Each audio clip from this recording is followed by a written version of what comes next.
ما ينفعش العيش يتحط فيها إلا لما تسخن شوية. وأول ما تسخن معايا ههدي النار من تحت شوية، وهخلي النار اللي فوق عالية خالص. أول ما بخلص الرص بتاعي بوطي العين اللي فوق بخليها على الدرجة المتوسطة علشان العيش معايا ما يتحرقش. بس تحت لازم تبقى النار ما تبقاش عالية علشان ما تحرقش معايا العيش، ويتحمر من فوق ومن تحت ومن قلبه يبقى ني. لان العيش الشمس كلنا عارفين ان بيبقى تخين شوية، فبياخد شوية سوا في الفرن. غير العيش المصري خالص. العيش المصري طبعا يدوبك بيشم النار زي ما بيقولوا، وبيطلع على طول مستوي خالص. ليه؟ لانه رهيف خالص. وغير العيش الشمس، العيش الشمس ما شاء الله بيبقى تخين شوية، فلازم ياخد السوا بتاعه كويس خالص في الفرن. طبعا انا هنا لازم ادوس على الرغيف تحت شويه، يعني لازم اطبطبه شويه. ما ينفعش هو وعالي احطه في الفرن على طول، هيكور معايا وهيعلى خالص خالص، فهيبقى وممكن يفرجع معايا.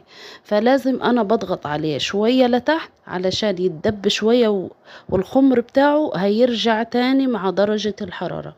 طبعا هنا خلاص ابتدى يحمر. بعد ما بسيبه شويه واغطي عليه الضرفة بتاعة الفرن، لازم تغطيها وما تخليهوش مكشوف، وطبعا علشان يعلى وياخد العلو بتاعه والحمار بتاعه.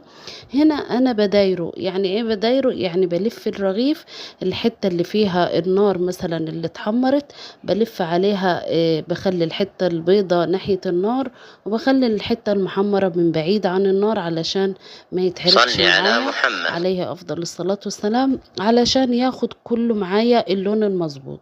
طبعا هنا انا ضيرته كويس خالص، وكان عندي بقية الرغيفين طبعا من بره. طبعا العيش لما بيلم في الفرن فبيبقى فيه مساحة تاني تحط عيش تاني اكتر، فانا حطيت الرغيفين اللي هم فاضلين بره، وطبعا حطيتهم في نص الفرن زي ما انتم شايفين، والمحمرين خليتهم بعيد، وقفلت عليهم تاني. رجعت هنا ما شاء الله اللهم بارك، هنا خلاص يعتبر استوى معايا. خد قد ايه في الفرن؟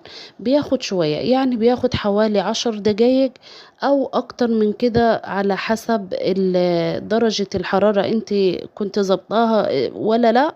والمهم ياخد معاكي يكون الرغيف خفيف شوية، يعني خفيف عن ما حطتيه.